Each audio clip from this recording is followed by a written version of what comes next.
آج میں بات کروں گا جی ہمارے معاشرے میں پھیلی ہوئی کچھ توہم پرستیوں سے متعلق، جو ہمارے گاؤں میں، ہمارے محلوں میں، ہمارے علاقوں میں خصوصاً عورتوں کے اندر جو ہے نا وہ زیادہ تر پائی جاتی ہیں کہ صبح کے وقت اگر آپ نے بلی کو دیکھ لیا تو سارا دن آپ کا اچھا نہیں گزرے گا۔ صبح کے وقت آپ کاروبار کے لیے اگر جاتے ہوئے کہتے ہیں فلاں شخص مجھے مل گیا تو آج میرا سارا دن ایسا گزرے گا،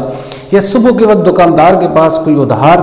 والا بندہ آ جائے، وہ کہتا ہے آج سارا دن اب ادھار میں ہی گزرے گا جی، یا صبح کے وقت کوا اگر جو ہے نا وہ گھر کے اندر بول جائے تو کہتے ہیں آج سارا دن مصیبتیں آئیں گی، یا جمعے والے دن کپڑے دھوئیں گے تو اس سے مصیبتیں آتی ہیں جی۔ اور اس طرح کی بے شمار توہم پرستیاں، عصر کے بعد اگر جھاڑو دے دیا تو یہ فلاں مصیبت آئے گی، فلاں پریشانی آئے گی۔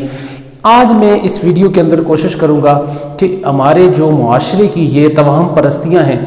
لوگوں کے اندر جو مشہور ہیں، ان کے حوالے سے قرآن و حدیث کی روشنی میں آپ سے جو ہے نا وہ چند گزارشات پیش کروں گا۔ کیا واقعی یہ چیزیں موجود ہیں؟ کیا اسلام کے اندر ان کی کہیں کوئی جگہ موجود ہے، یا یہ ہمارے معاشرے کا،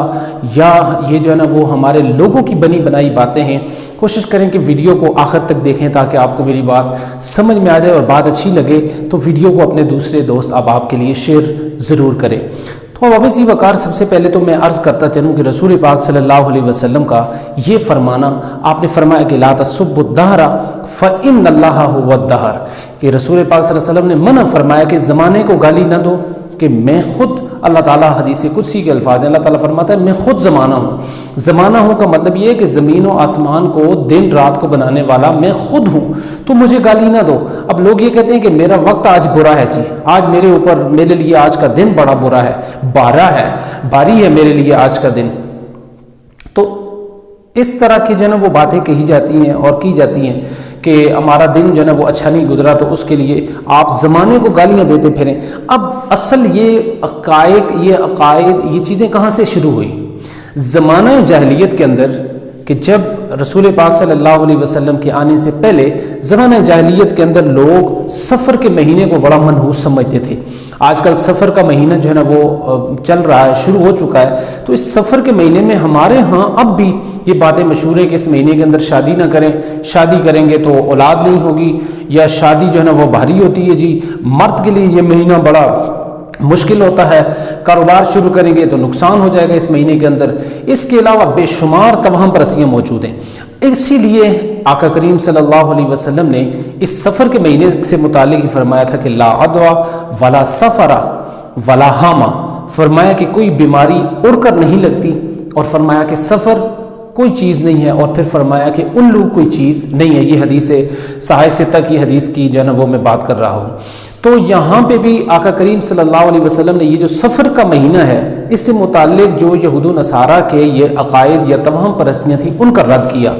کہ یہ ان یہود و نصارہ کے جو ہے نا وہ رسم و رواج اور ان کے عقائد کے اندر یہ چیزیں تھیں، حالانکہ کوئی چیز اڑ کر نہیں لگتی، یعنی کہ بیماریوں سے متعلق آپ نے فرمایا کہ کوئی بیماری اڑ کر نہیں لگتی۔ پھر فرمایا کوئی چیز جو ہے نا وہ سفر نہیں ہے، یعنی سفر کو وہ کہتے ہیں خالی مہینہ ہے، منحوس ہے، تو فرمایا کہ سفر کوئی چیز نہیں، اسی لیے فرمایا کہ سفر کو سفر نہیں بلکہ سفر المظفر یا سفر الخیر کہنا چاہیے۔ پھر فرمایا کہ الو کوئی چیز نہیں ہے، تو ان کے ہاں یہ مشہور تھا کہ الو اگر گھر کے اندر آ کے بیٹھ گیا یا بول رہا ہے تو وہ کہتے ہیں اب ہمارے گھر کے اندر مصیبتیں آئیں گی، پریشانیاں آئیں گی۔ اب جو پہلی حدیث کا جو پہلا حصہ ہے، فرمایا کہ کوئی بیماری اڑ کر نہیں لگتی، تو ایک جو ہے نا وہ صحابی اٹھ کھڑے ہوئے، یا رسول اللہ صلی اللہ علیہ وسلم ہمارے ہاں اونٹوں میں ایک بیماری ہے جو ایک اونٹ سے دوسرے اونٹ کو لگتی ہے، پھر تیسرے کو لگتی ہے، تو اس لیے آپ فرما رہے ہیں کہ جو بیماری ہے وہ متعدی نہیں ہوتی۔ تو اس کا جواب آپ صلی اللہ علیہ وسلم نے دیا، فرمایا کہ وہ بتاؤ کہ وہ پہلے اونٹ کو بیماری کس نے لگائی؟ آگے جو پھیلنے کی بات کر رہے ہو تو یہ بتاؤ کہ وہ پہلا اونٹ جس کو بیماری لگی اس کو لگانے والی ذات کس کی ہے؟ تو وہ صحابی کہنے لگے یا رسول اللہ اس کو اللہ تعالیٰ نے لگائی۔ تو فرمایا جو اللہ تعالیٰ پہلے اونٹ کو بیماری لگا سکتا ہے، وہ اللہ تعالیٰ دوسروں سے اس کو بچا بھی سکتا ہے۔ تو بیماری کا جو تعلق ہے وہ اللہ تعالیٰ کی ذات کے ساتھ ہے۔ ہاں جزام اور کچھ دوسری بیماریوں کو متعدی جو ہے نا وہ بعض روایات کے اندر بتایا گیا ہے۔ دوسری جو حصہ ہے اس کا کہ ولا سفر، کہ سفر کوئی چیز نہیں ہے، یعنی سفر کا مہینہ یہ خالی نہیں ہوتا بلکہ اللہ تعالیٰ کے سارے مہینے ہیں، اور 12 کے 12 مہینے اللہ تعالیٰ کے ہیں. اس طرح کی کوئی بات نہیں ہے کہ اس مہینے کے اندر اگر آپ کوئی کام کریں گے تو نحوست ہوگی. اور پھر فرمایا ولاحامہ، اور فرمایا کہ الو کوئی چیز نہیں ہے. اس کا مطلب یہ ہوا کہ گھر کے اندر اگر کوا بولنے لگ جائے تو اس سے کوئی پریشانی نہیں آتی، یا صبح کے وقت اگر کالی بلی نظر آ جائے تو اس سے گھروں کے اندر کوئی پریشانی نہیں آتی. پریشانیاں، مصیبتوں یا آفات و بلیات کا تعلق اللہ تعالیٰ کی ذات کے ساتھ ہے. وقت کا اچھا یا برا ہونا یہ ہمارے اعمال کی بنیاد پر ہے. اگر میں کسی وقت میں کوئی اچھائی کا کام کرتا ہوں وہ وقت میرے لیے اچھا ہے، اگر برائی کا کام کرتا ہوں تو وہ وقت میرے لیے برا ہے. یعنی وقت کا جو تعلق ہے وہ میرے اعمال کے ساتھ ہے، نہ کہ کالی بلی کے ساتھ یا الو کے ساتھ یا کوے کے ساتھ. یہ چیزیں ہمارے معاشرے کے اندر زبردستی طور پہ لائی گئی، یہ ہمارے ہاں لوگوں کے اندر خواہ مخواہ کی جو ہے نا وہ مشہور کی گئی. اور پھر کچھ لوگوں کا عقائد جو ہے نا وہ کمزور ہونے کی وجہ سے اور ان کے جو ایمان کمزور ہونے کی وجہ سے، جن لوگوں نے یہ سوچ رکھا ہے کہ مثلا سفر کے لیے، ہمارے گاؤں کے کچھ لوگ مجھے اچھی طرح یاد ہے کہ وہ سفر پر نہیں جاتے تھے، یا اگر جائیں تو صبح فجر کے وقت وہ نکلتے ہیں کہ کہیں ان کو کوئی دیکھ نہ لے، یا ان کے اوپر کسی کی نظر نہ پڑ جائے کہ کہیں جو ہے نا وہ اگر کسی نے دیکھ لیا یا کوئی راستے میں ان کو مل گیا تو وہ کہتے ہیں کہ سارا ہمارا جو سفر ہے وہ خراب ہوگا اور اس دفعہ پھر ہماری جو ہے نا وہ روزی روٹی نہیں لگے گی. تو عقائد کے اندر یہ چیز ان کے شامل ہے. اب اگر ان کے ساتھ کوئی معاملہ ہوگا تو وہ یہی کہیں گے دیکھیں وہ فلاں بندہ ملا تھا نا، اس لیے میری جو ہے نا وہ اس دفعہ کاروبار نہیں ہے، وہ فلاں بندے سے میری ملاقات ہوئی تھی وہ منحوس تھا اس لیے میری اب جو ہے نا وہ روزی ٹھیک نہیں ہے. یا بعض عورتیں معاشرے کے اندر منحوس جو ہے نا وہ ان کو خیال کر دیا جاتا ہے، ہم منسوخ کر دیتے ہیں کہ فلاں عورت جو ہے وہ منحوس ہے. یا کسی نئی لڑکی کی شادی ہو تو اس کے بعد اگر اس کے گھر کے اوپر کوئی پریشانی آ جائے، مصیبت آ جائے، یا اس کے شوہر کے اوپر کوئی پریشانی آئے تو ہم کہتے ہیں جی وہ یہ عورت جو ہے نا وہ جب سے گھر کے اندر آئی ہے تو یہ ان کے اندر گھر کے اندر پریشانیاں ختم ہی نہیں ہوتی، تو یہ منحوسہ ہے. تو کوئی شخص منحوس نہیں ہوتا، کوئی جو ہے نا وہ چیز جو ہے نا وہ منحوس نہیں ہوتی. منحوسیت کا تعلق ہمارے اعمال کی بنیاد پر ہے. اب وہ لوگ کہ جن کو ان جو ہے نا وہ کمزور عقائد کی بنیاد پہ نقصان ہوتا ہے تو وہ اس وجہ سے ہوتا ہے کہ اللہ تعالیٰ جو ہمارے فیصلے کرتا ہے نا وہ ہمارے اعمال کی بنیاد پہ کرتا ہے، ہماری نیتوں کی بنیاد پہ کرتا ہے. ہم اگر سوچ لیں کہ ہمارے ساتھ برا ہونا ہے تو پھر ہماری نیت کے مطابق اللہ تعالیٰ فیصلہ فرما دیتا ہے. لیکن اگر ہم اپنا عقیدہ مضبوط رکھیں اور کہیں کہ ہر اچھے اور برے کام، ہر